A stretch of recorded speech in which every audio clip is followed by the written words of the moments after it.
क्या आपको भी संज्ञा के भेद याद करने में दिक्कत होती है और पहचान करते करते कंफ्यूजन हो जाता है? अगर हाँ, तो आज का ये वीडियो आपके लिए बहुत ही खास होने वाला है। आज मैं आपको सिखाऊंगी ऐसी आसान और मज़ेदार ट्रिक जिससे आप संज्ञा के सारे भेद और उसकी पहचान बिल्कुल आसानी से याद कर पाओगे, वो भी बिना रटने के। ठीक है, तो चलिए शुरू करते हैं अपनी क्लास। आज घूम के आते हैं हम संज्ञा की दुनिया में कि संज्ञा के कितने भेद होते हैं और जो भेद हम याद करेंगे उनकी क्या ट्रिक है, और जो वाक्य आपके आते हैं पहचानने के लिए कि इसमें कौन सी संज्ञा होगी, वही आज हम सब आपको ट्रिक से याद कराने वाले हैं। तो चलिए स्टार्ट करते हैं। तो थोड़ा पहले संज्ञा के बारे में देख लेते हैं। तो अगर संज्ञा के शाब्दिक अर्थ की बात की जाए कि संज्ञा का क्या अर्थ होता है, तो संज्ञा का अर्थ होता है सम्यक ज्ञान। क्या अर्थ होता है? सम्यक ज्ञान। ये होता है आपकी संज्ञा का अर्थ। और संज्ञा कितने शब्दों से मिलकर बनी है? संज्ञा दो शब्दों से मिलकर बनी है, सम प्लस ज्ञा। ठीक है, और संज्ञा कैसा शब्द है? संज्ञा आपका विकारी शब्द होता है। विकारी शब्द क्या होते हैं? विकारी शब्द वे शब्द होते हैं जिनका रूप वाक्य में बदल जाता है। ठीक है, या फिर आप ऐसे कह सकते हो, लिंग, वचन, कारक, काल आदि के अनुसार जिन शब्दों का रूप बदल जाता है, चेंज हो जाता है, वे शब्द होते हैं विकारी शब्द। तो संज्ञा कैसा है? संज्ञा आपका विकारी शब्द होता है। ठीक है, अब आगे चलते हैं, थोड़ा देखते हैं संज्ञा की परिभाषा देखते हैं। और विकारी शब्द को आप ऐसे भी याद कर सकते हो कि जो बदलता है वही क्या होता है? वही विकारी होता है। अर्थात जो आप ऐसे भी याद कर सकते हो, जैसे कि कोई इंसान है और वो बदल जाता है। पहले आपसे बहुत मीठी मीठी बातें कर रहा है, बहुत अच्छा है, बहुत स्वीट है, और पता चला अचानक से ही वो बदल गया, है ना। तो अब वो बदल गया तो आप क्या बोलोगे उस आदमी को? आप बोलोगे यार बहुत ही बेकार इंसान है, वो एकदम से ही बदल गया। तो ये जो बदलते हैं वही होते हैं विकारी शब्द। अब इसकी परिभाषा देखते हैं संज्ञा की। किसी प्राणी, वस्तु, भाव, गुण आदि का बोध होता है। जिन शब्दों से किसी प्राणी, वस्तु, भाव या फिर गुण का बोध होता है उसे कहते हैं संज्ञा। ठीक है, या फिर जिन विकारी शब्दों से, ऐसे बोल सकते हो कि जिन विकारी शब्दों से किसी व्यक्ति, वस्तु, स्थान, प्राणी, गुण, काम, भाव, इन सब का बोध होता है, उन्हें संज्ञा कहते हैं। और अगर दूसरे शब्दों में बात की जाए तो वस्तु के नाम को ही संज्ञा कहते हैं। वस्तु के नाम को क्या कहते हैं? संज्ञा कहते हैं। इस प्रकार हम बोल सकते हैं कि नाम और संज्ञा क्या है? ये आपके समानार्थक शब्द होते हैं। लेकिन व्याकरण में क्या है? व्याकरण में जो है संज्ञा शब्द ही प्रचलित होता है। तो किसी प्राणी, वस्तु, भाव आदि के बोध कराते हैं जो शब्द, जो विकारी शब्द, उन्हें हम संज्ञा कहते हैं। ये आपकी होगी संज्ञा की परिभाषा। और अगर अब संज्ञा के भेद की बात की जाए तो संज्ञा के कितने भेद होते हैं? संज्ञा के 5 भेद माने जाते हैं। कितने भेद माने जाते हैं? 5 भेद माने जाते हैं। उनकी क्या ट्रिक है? वो ट्रिक मैं आपको बताती हूँ। ट्रिक है भाद्र को सजा दो। क्या ट्रिक है? ट्रिक हो जाएगी आपकी भाद्र को सजा दो। ये आपकी ट्रिक है, इसको आप नोट कर लीजिए। भाद्र को सजा दो, तो इसमें भा से हो जाएगी भाववाचक। ठीक, द्र से हो जाएगी द्रव्यवाचक, वैसे हो जाएगी व्यक्तिवाचक। को क्या है? को इसमें आपका साइलेंट रहेगा। ठीक है, से हो जाएगी समूहवाचक, और जा से हो जाएगी जातिवाचक। दो क्या है? दो और को इसमें साइलेंट रहने वाले हैं। ठीक है, तो संज्ञा के कितने भेद हो गए? संज्ञा के 5 भेद होते हैं। भाववाचक, द्रव्यवाचक, व्यक्तिवाचक, समूहवाचक और जातिवाचक। कितना क्लियर? अब आगे चलें। कहीं कहीं आपसे संज्ञा के 3 भेद भी ऑप्शन में आते हैं कि 3 भेद होते हैं। तो उसमें क्या होता है, ये जो समूह द्रव्यवाचक होते हैं ये किस में आ जाते हैं, ये भाववाचक संज्ञा में ही आ जाते हैं। तो ये आपके संज्ञा के भेद हो गए, भाववाचक संज्ञा, द्रव्यवाचक संज्ञा, व्यक्तिवाचक संज्ञा, समूहवाचक संज्ञा और जातिवाचक संज्ञा। ठीक है, अब थोड़ा जातिवाचक के बारे में देख लेते हैं। तो जातिवाचक संज्ञा क्या होती है, जिन संज्ञा शब्दों से किसी वस्तु या व्यक्ति की पूरी जाति का बोध होता है, किसका, पूरी जाति का बोध होता है, उन्हें बोला जाता है जातिवाचक संज्ञा। जैसे घर है, क्या है, घर। तो घर कहने से जो सभी प्रकार के घर होते हैं, ठीक है, उनका जातिगत बोध होता है।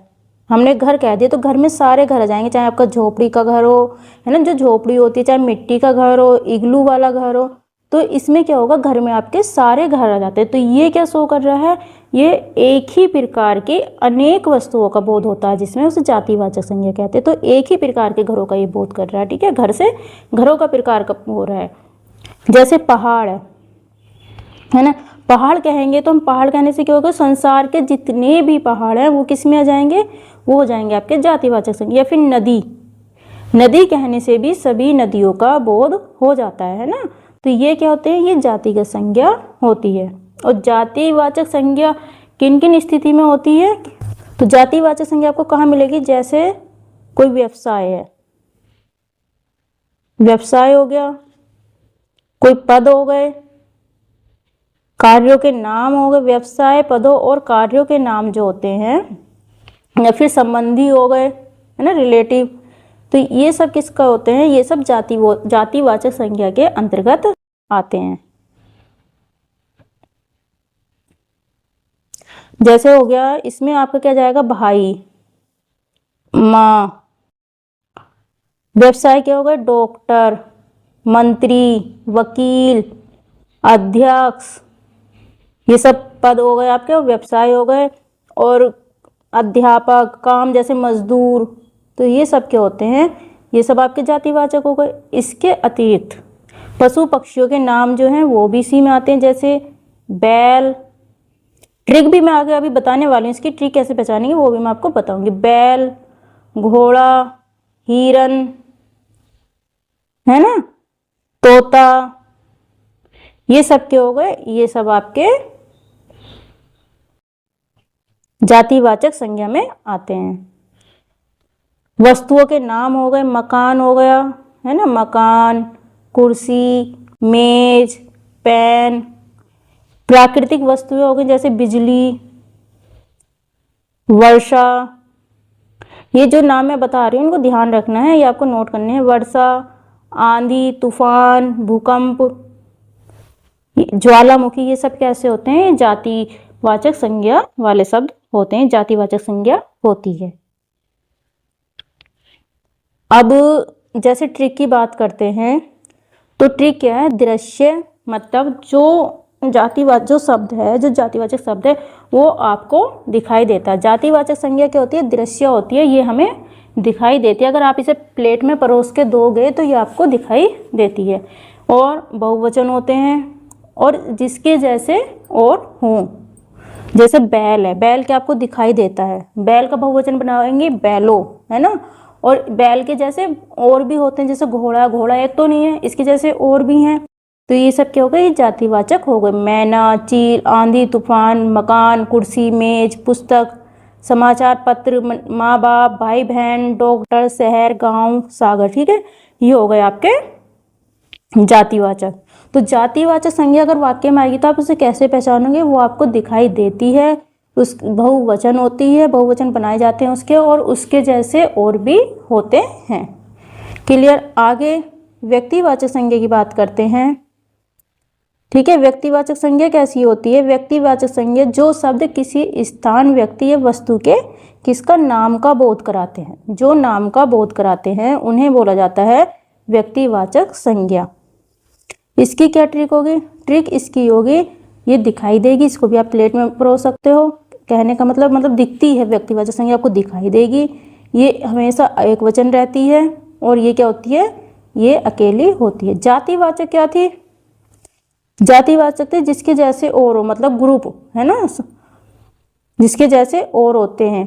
और व्यक्तिवाचक संज्ञा क्या होती है, ये अकेली रहती है और ये किसका बोध कराती है, ये कराती है नाम का बोध कराती है। जैसे देशों के नाम हो गए, है ना, तो भारत, श्रीलंका, ये अलग अलग नाम हो गए, इनका अलग से नाम है, अकेला है ये। इसके जैसे भारत है तो भारत तो एक ही नाम है, और तो नाम नहीं है किसी और देश का। मोहन, सोहन, रोहन, नदियों के नाम, अगर नदी कहेंगे तो नदी कैसी हो जाएगी, ये जातिवाचक हो जाएगी।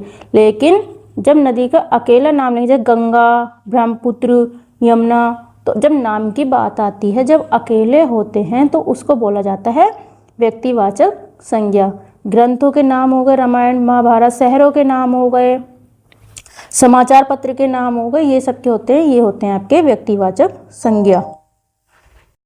जब व्यक्तिवाचक संज्ञा क्या होती है, जब ये एक से अधिक वस्तुओं का बोध कराने लगती है तो वहाँ आपकी जातिवाचक संज्ञा हो जाएगी। जैसे आज के युग में जय चंदों की कमी नहीं है, तो यहाँ जय चंदो जो आया है ये आपका क्या हो गया, उदाहरण आपका आज के युग में, आज के युग में जय चंदों की कमी नहीं है। तो यहाँ जो जय चंदो आया ये आया है बहुवचन, और बहुवचन मैंने बताया था किस में होता है, वो आती है आपके जातिवाचक में। ठीक है, तो यहाँ हो जाएगा आपकी जातिवाचक संज्ञा।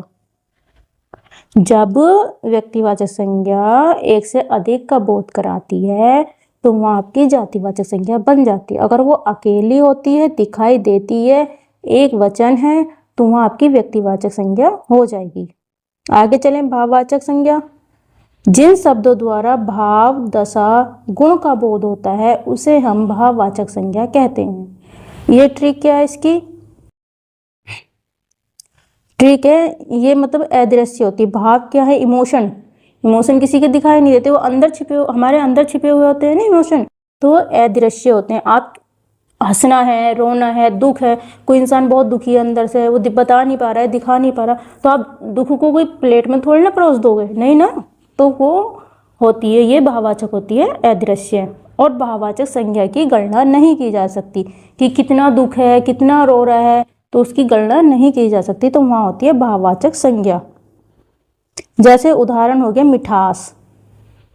अब मिठास है, आप इसको परोस सकते हो, नहीं परोस सकते ना, मिठाई होता तो आप उसको प्लेट में परोस दोगे, लेकिन मिठास ये क्या होता है, भाव है, दशा है, गुण है ना, तो ये हो जाएगी आपकी भाववाचक, जिससे भाव का बोध होता है।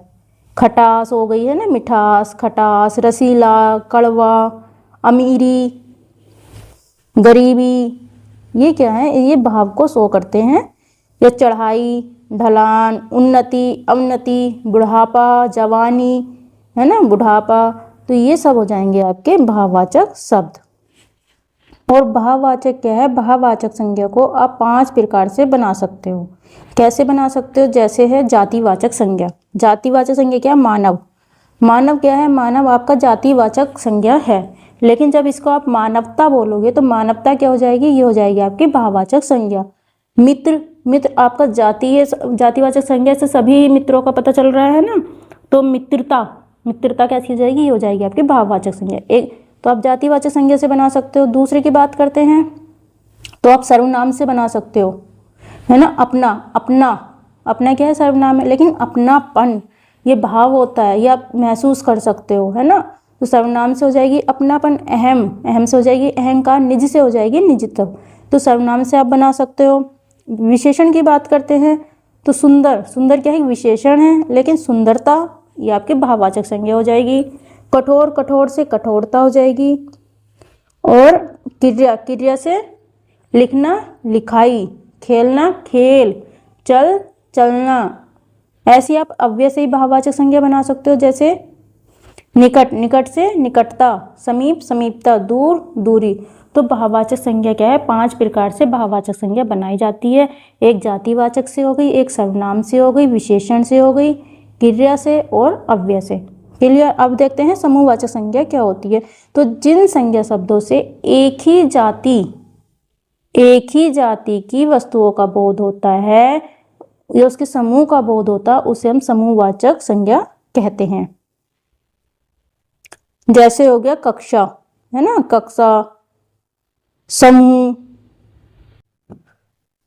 ढेर, गुच्छा, गट्ठर, झुंड, सेना, परिवार, गिरोह, दल, कक्षा, गुच्छा, ढेर, ये सब क्या होते हैं, ये आपके समूहवाचक होते हैं जो एक ही जाति की वस्तुओं का बोध कराते हैं। कल मैं इसका प्रैक्टिस सेट लेके आने वाली हूँ जिसमें आप करेंगे 30+ क्वेश्चन होंगे, 30 क्वेश्चन, 30+ के 30 क्वेश्चन है, संज्ञा के हैं, इंपॉर्टेंट क्वेश्चन है। अगर आपने वो भी कर ली ना, वो वाले 30 क्वेश्चन भी आपने कर लिए तो आपकी संज्ञा से 2 क्वेश्चन आते हैं, 1 से 2 क्वेश्चन आपको संज्ञा से आएगा, तो आपका कोई क्वेश्चन बाहर नहीं जाएगा। तो इसलिए आप कल वाले जो प्रैक्टिस सेट में कराऊंगी तो आप उसको ज़रूर देखिएगा। अगर क्लास अच्छी लगी हो, पसंद आई हो तो प्लीज़ लाइक कर दीजिएगा और अपने दोस्तों को शेयर कर दीजिएगा, और जो भी न्यू है प्लीज़ चैनल को सब्सक्राइब कर लीजिएगा, ठीक है, सब्सक्राइब कर लीजिएगा आप।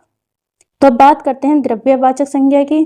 तो जिन शब्दों द्वारा ऐसे पदार्थ, जिन संज्ञा शब्दों से ऐसे पदार्थ या द्रव्य का बोध हो जिसे हम नाप तोल सकते हैं, क्या नाप सकते हैं या फिर तोल सकते हैं लेकिन गिन नहीं सकते हैं, तो उन्हें कहते हैं द्रव्यवाचक संज्ञा। जैसे सोना, चांदी, लोहा, तांबा, पीतल, या फिर धातुओं के नाम, आदि धातुओं के नाम हो गए ये, या फिर दूध, दही, तेल, घी, पानी, तेजाब, ये जो खाद्य पदार्थ होते हैं ये सब क्या है, ये आपके द्रव्यवाचक संज्ञा होती है। तो द्रव्यवाचक संज्ञा क्या, जिन्हें हम सिर्फ नाप तोल सकते हैं लेकिन हम उनकी काउंटिंग यानी कि उनको गिन नहीं सकते, उनको बोला जाता है द्रव्यवाचक संज्ञा। अब थोड़ा इसके साथ साथ हम पढ़ लेते हैं संज्ञा का पद परिचय जो होता है वो भी एक बार हम देख लेते हैं, कई बार एग्जाम से भी क्वेश्चन बन जाता है। तो संज्ञा का पद परिचय क्या होता है, तो वाक्य में प्रयुक्त शब्दों का पद परिचय देते समय संज्ञा, उसका भेद, लिंग, वचन, कारक और अन्य पदों से उसका संबंध बताना ही संज्ञा का पद परिचय कहा जाता है। मतलब कोई वाक्य दिया हुआ है, उसमें आप उसका संज्ञा बताओगे, उसका भेद बताओगे, कौन सा भेद है संज्ञा का, है ना, लिंग बताओगे, स्त्रीलिंग है, पुल्लिंग है, वचन बताओगे, एक वचन है, बहुवचन है, कारक बताओगे कौन सा कारक है, या फिर क्रिया है, ये सब जो है उनको से जो अन्य पद जो होते हैं उनसे जो संबंध बताना होता है वही आपका संज्ञा का पद परिचय कहलाता है। उदाहरण है जैसे राम ने रावण को मारा, है ना, तो राम क्या हो गया, राम आपकी संज्ञा है और कैसी है, ये व्यक्तिवाचक है। स्त्रीलिंग है, पुल्लिंग है, लिंग कैसा है, पुल्लिंग, एक वचन है, बहुवचन, ये आपका एक वचन है। राम ने, तो ये क्या हो गया, कर्ता कारक, कर्ता कारक का चिन्ह क्या होता है, ने। मारा कैसी क्रिया है, मारा हो गया क्रिया का कर्ता, तो ये हो गया आपका राम। अब बात करें रावण, रावण आपका व्यक्तिवाचक संज्ञा है, पुल्लिंग है, एक वचन है, रावण को, तो कर्ता ने, कर्म को, इसका चिन्ह क्या होता है कारक का, को, तो इसमें कर्म कारक हो गया, मारा क्रिया का कर्म हो गया, ठीक है। ऐसी वाण की बात करते हैं तो वाण कैसा है, संज्ञा है, कैसी है, जातिवाचक है, सभी वाणों का बोध हो रहा है ना, बताया था, किसी एक ही प्रकार की अनेक वस्तुओं का बोध होता है, वहाँ आपकी जातिवाचक संज्ञा होती है। पुल्लिंग है, एक वचन है, करण कारक है, से करण कारक का चिन्ह होता है, मारा क्रिया का साधन है, ठीक है। तो ये हो गया आपके संज्ञा का पद परिचय। तो प्लीज़ अभी लाइक कर दीजिएगा क्लास को और शेयर कर दीजिएगा और चैनल को आप सब्सक्राइब कर लीजिएगा। कल मिलते हैं प्रैक्टिस सेट के साथ। ये आपके 30 क्वेश्चन आपके होने वाले हैं संज्ञा से, बाकी है ना सभी संज्ञा के भेद इसमें आपके आ जाएंगे सब कुछ। तो जितना हमने आज पढ़ा है सब उसका रिवीजन इसमें हो जाएगा, तो इसलिए आप कल इसको ज़रूर देखना। आप कल की क्लास बहुत इंपॉर्टेंट होने वाली है। तो bye bye and thank you so much.